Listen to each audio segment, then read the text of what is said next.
The last thing you should lack in the mess of the world today is motivation, because you are running out of time. You're 22 at the height of your capabilities, the height of your energy. Are you making money? What are you doing? I really want to see this band. And I guess you just deserve to lose, friend. And I don't feel sorry for you. I can't stop myself working as a person who doesn't need money. And then there's people with no money who don't work. And it's almost like you can't save these people. I don't have motivation. You're a loser.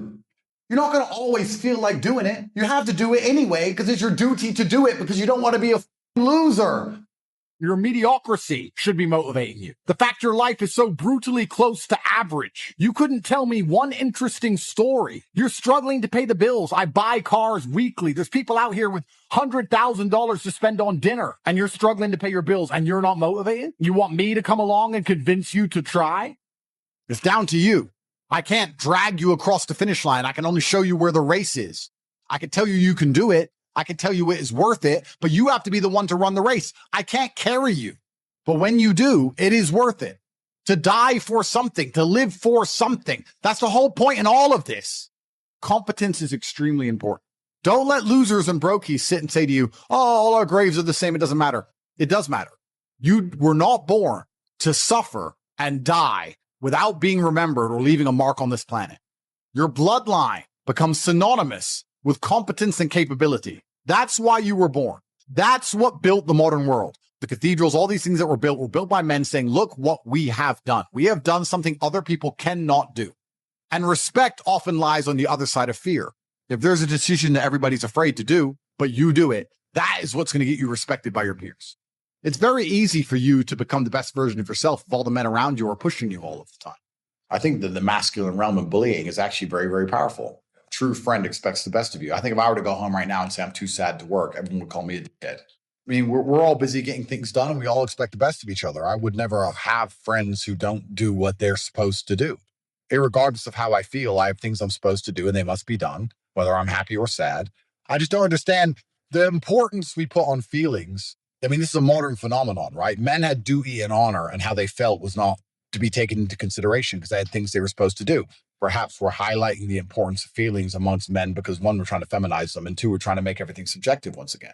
He doesn't go to the gym because of XYZ, or he feels down, or he's depressed, or whatever garbage you come up with. That's fine, but he needs to go to the gym. We remove the hard facts and the duty and the honor and the commitments, and we've replaced it all with this subjectiveness, and there's nothing more subjective than feelings. How I feel inside on a day I say I'm happy might be the exact same way someone feels inside on the day they say they're sad, because they only think they're happy when they're running around laughing like a child. There are people in Gaza right now whose families are getting blown to smithereens. Are they sitting around doing therapy, or are they rebuilding their homes? Time solves all things. God solves all things.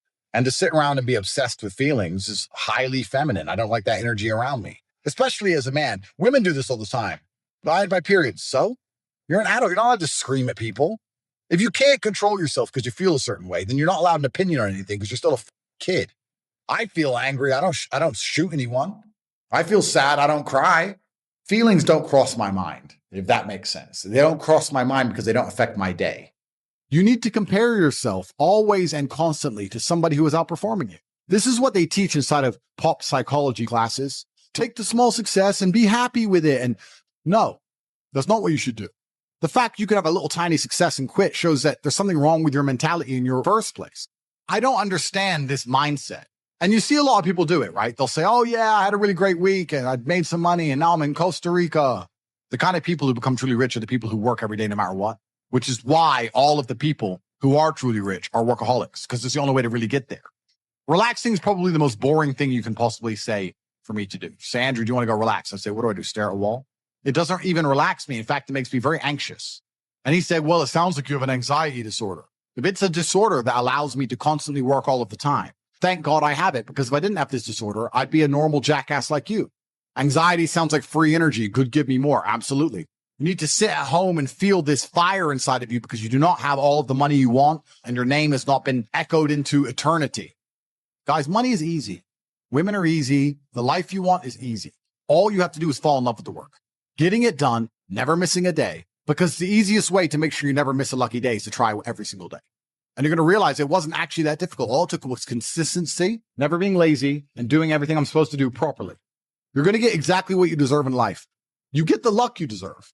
If you try your very best in all things, you pray, and you're really thankful to God, you start to become very lucky.